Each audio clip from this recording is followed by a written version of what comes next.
Our first chapter to be done in term 2 for grade 12 is analysis and interpretation of the bank reconciliation statements as well as the control accounts.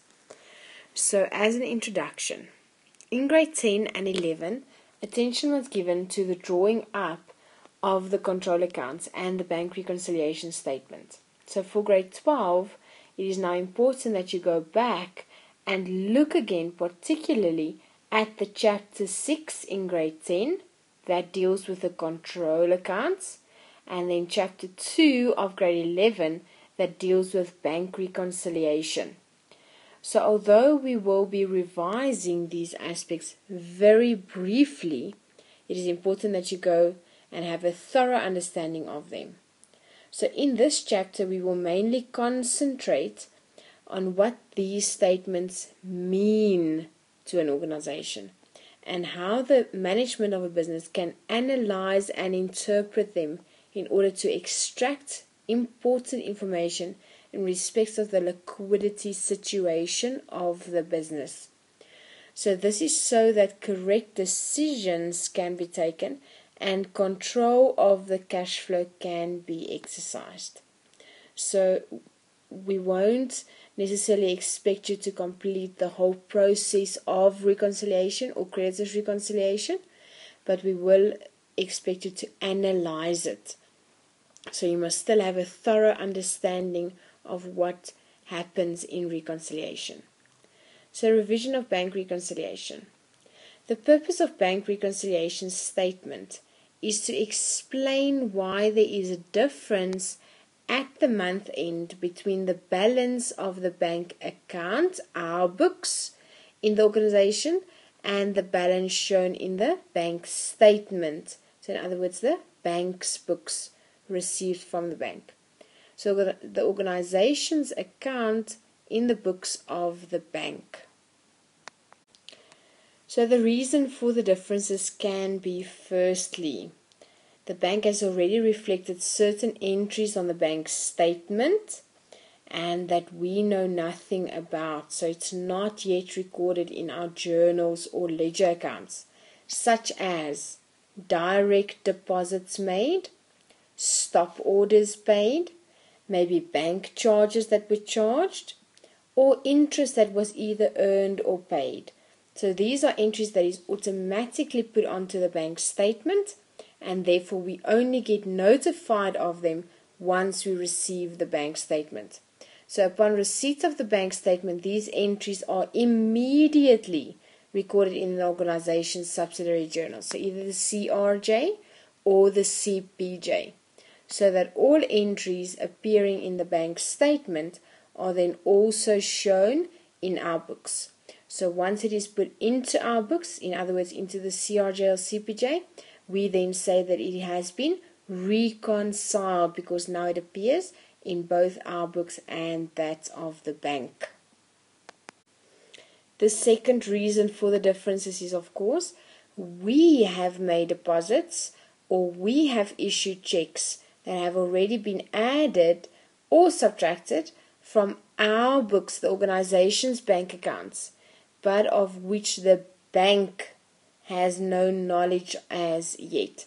So these outstanding deposits and outstanding checks not yet presented for payments are shown then on the bank reconciliation statement, so that we can check in the following month whether the bank has increased or decreased our account accordingly, thus resolving the differences. So if it's something appearing in our books, but it's outstanding in the bank's books, we put it onto the bank reconciliation statement. The third one, thirdly, it could happen that the bank has made mistakes in their bank statement by having wrongly increased or reduced our account. So such a mistake will only be corrected in the following month's bank statement. So that is why an entry is then made onto the bank reconciliation statement, so that it reminds us to check next month whether the bank has in fact made the corrections. So from the above, it is clear that when the bank statement is received, it must firstly be compared with the previous month's bank reconciliation statement. And this is done to ascertain whether the bank has credited the outstanding deposits or if the outstanding checks have actually now been cashed in, and whether the bank has corrected any errors that appeared in the previous bank statements. Let's go and look at an example together. Example number 1. So the following information was taken from the books of Park Stores on the 31st of May 2015. Instructions.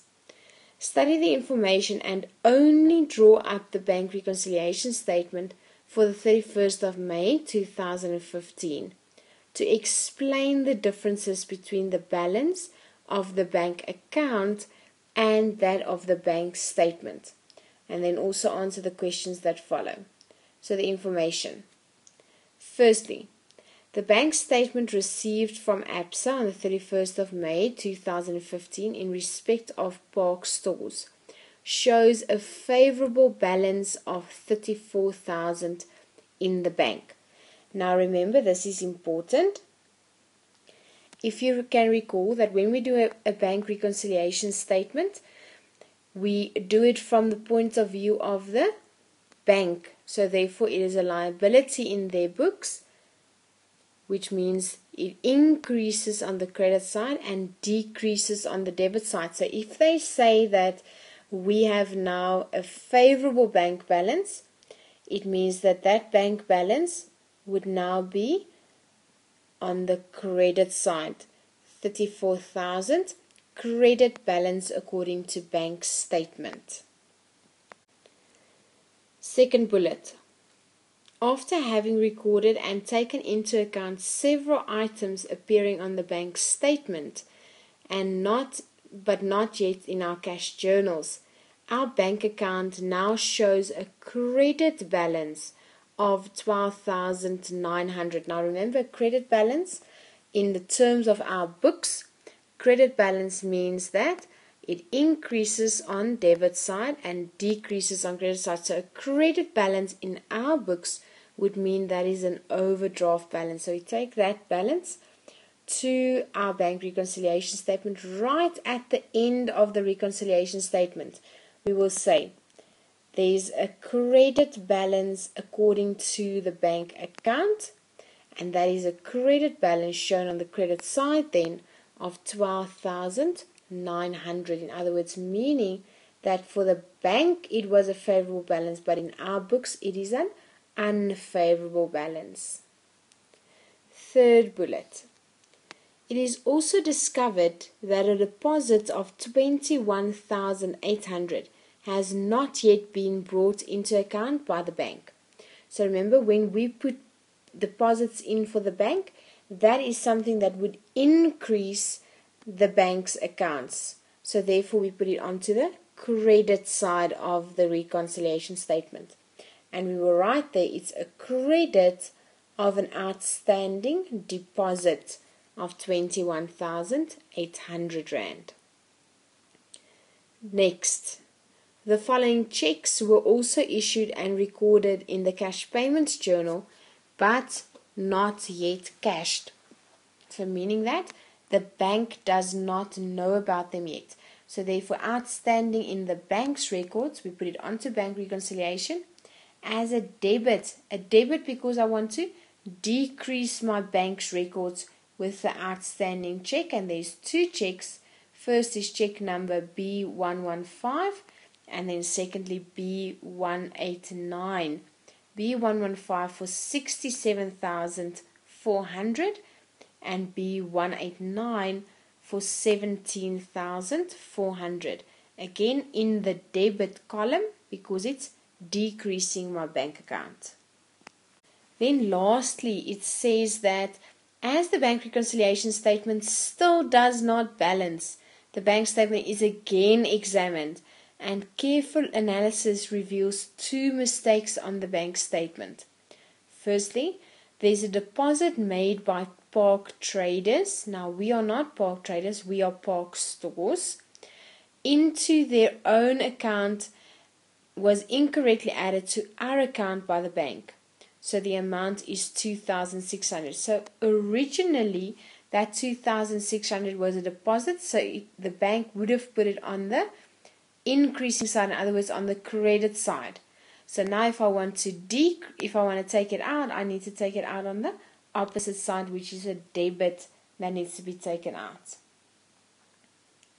Then also there is another error that was made, and that was a stop order that was signed by Parky Stores. Again, we are Park Stores, for 18,700 in respect of rental, and this was incorrectly deducted on our bank statement. Again, now it was deducted, so the bank would have put it in as a debit entry, but now we want to cancel it because it wasn't in fact supposed to be taken from our account. So to cancel it, we put it in as a credit to cancel that entry.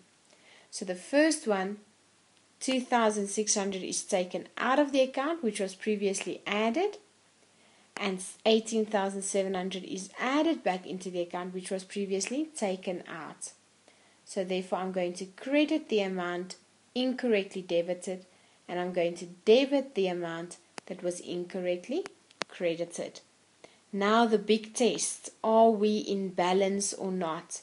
After adding up my debit side, I get to an amount of 87,400, and after adding up my credit side, I get to the same amount of 87,400. Therefore I now know that my bank account has been reconciled with that of the bank statement. Therefore there should now not be any differences or mistakes between my books and that of the bank. Question: how will you approach the bank about the mistakes made on the bank statement? Now it's very important, if you don't notify them, no one will. So the first thing that you must always do is you must immediately contact the bank, and then also request that they send you an updated bank statement so that you can see whether they've corrected the mistakes or not. So what will you do if the checks are not cashed within 6 months? Remember, the lifespan of a check is 6 months. After 6 months, it gets old, or we call it stale. So in other words, when it's stale, it is outdated.